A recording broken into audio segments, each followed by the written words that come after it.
Yes, students, today we solve the third and fourth part of question number 2, exercise 4.1. Question number 3 is Rohan's mother is 26 years older than him. Rohan की जो mother है वो रोहन से 26 year older है.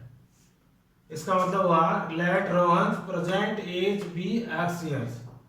अगर रोहन की as x year हो गई और मदर उसकी 26 ईयर ओल्डर है, then his mother age is equal to x plus 26 year, क्योंकि वो रोहन से 26 ईयर ज्यादा बड़ी है. Now the second situation is the product of their ages. अब उनकी एजेस का प्रोडक्ट, लेकिन प्रेजेंट एज का नहीं, कब का? 3 years from now will be 360. आज के 3 साल बाद जो भी इन दोनों की एज होगी उनका प्रोडक्ट कितना है? 360. तो ये तो दोनों की प्रेजेंट एज है. तो सबसे पहले हमें काउंट करनी पड़ेगी कि आफ्टर 3 years कितनी एज होगी दोनों की. तो after 3 years Rohan's age will be x plus 3 years. x अभी x है तो x प्लस 3 हो जाएगी 3 years बाद.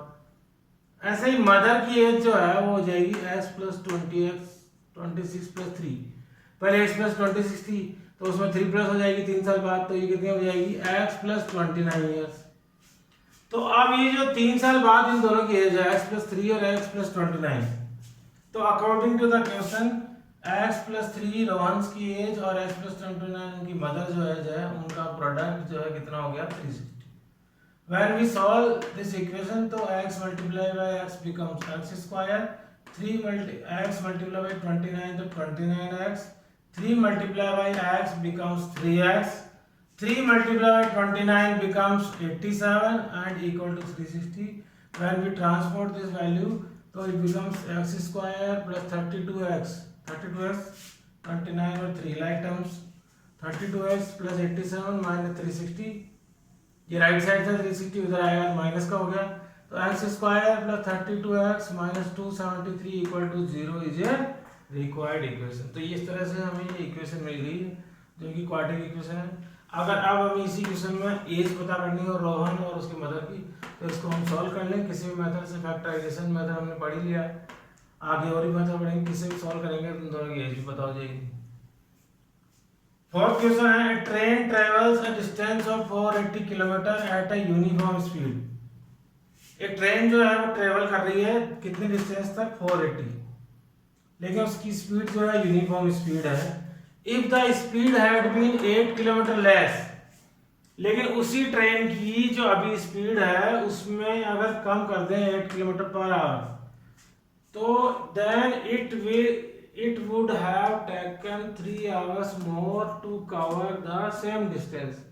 तो वही ट्रेन इस सेम डिस्टेंस को कवर करने में 3 आवर्स का टाइम ज़्यादा लेगी. मतलब पहले जो स्पीड थी उससे अगर 8 किलोमीटर पर आवर कम कर दे तो सेम डिस्टेंस को कवर करने में उसको 3 घंटे ज़्यादा लगेगी. We need to find the speed of the train. हमें स्पीड ऑफ ट्रेन पता करनी है. अब आप इस क्वेश्चन को आराम से समझें, क्योंकि इसी तरह के कम से कम 3 और 4 क्वेश्चंस हैं जो इसी चैप्टर में हैं और वो ट्रेन से रिलेटेड है. एग्जाम में यही क्वेश्चन किसी और फॉर्म में भी आता है, लेकिन आपको मैं बता दूं कि ये सारे जितने भी क्वेश्चन हैं जो इसके अलावा बनता है या जो ट्रेन वाले हैं वो सारे इसी मेथड से होंगे. आपको ये समझना है कि इसमें अलग क्या है और सेम क्या है. इसमें आप देखेंगे तो ये एक चीज जो हमेशा सेम रहती है 480 किलोमीटर. डिस्टेंस हमेशा कांस्टेंट रहेगी, क्योंकि ट्रेन जो है चाहे किसी भी स्पीड से जा रही हो वो डिस्टेंस इतना ही कवर कर रही है 480. पहले यूनिफॉर्म स्पीड से जा रही थी तो भी कितने दूर जा रही थी? 480 किलोमीटर. अभी उसकी स्पीड कम हो गई तो भी कितने किलोमीटर जा रही है? 480 किलोमीटर. यहाँ पे जब ट्रेन की स्पीड कम हो जाएगी तो उसको टाइम ज़्यादा लगेगा. किसी क्वेश्चन में ट्रेन की स्पीड ज़्यादा हो जाएगी तो उसको टाइम कम लगेगा. तो let the speed of the train x kilometre. मान लेते हैं कि जो यूनिफॉर्म स्पीड थी वो x किलोमीटर थी. Then time taken by train to cover 480 kilometre equal to होगा 480 अपॉन x आवर्स. अब ये बताइए 480 अपॉन x आवर्स कैसे आया? क्योंकि मैंने बताया नहीं, यहाँ पे टाइम ही चेंज होगा जब भी स्पीड चेंज होगी. तो जो इक्वेशन है वो भी टाइम की बनेगी और हमें पता है टाइम इक्वल टू होता है डिस्टेंस अपॉन स्पीड. तो डिस्टेंस कितनी कवर कर रही है ट्रेन 480 और कौन सी स्पीड से x। तो जब डिस्टेंस को डिवाइड कर देंगे स्पीड से तो किसकी इक्वेशन बन जाएगी टाइम की। ऐसी दूसरी सिचुएशन में when the speed decreased then speed of the train कितनी हो जाएगी x minus 8 kilometre per hour. पहले जो x थी उसमें से 8 कम। तो टाइम टेकन, तो टाइम जो है वो कितना लगेगा। अब डिस्टेंस सेम है टाइम, लेकिन स्पीड कितनी हो गई अब x माइनस 8 आवर्स।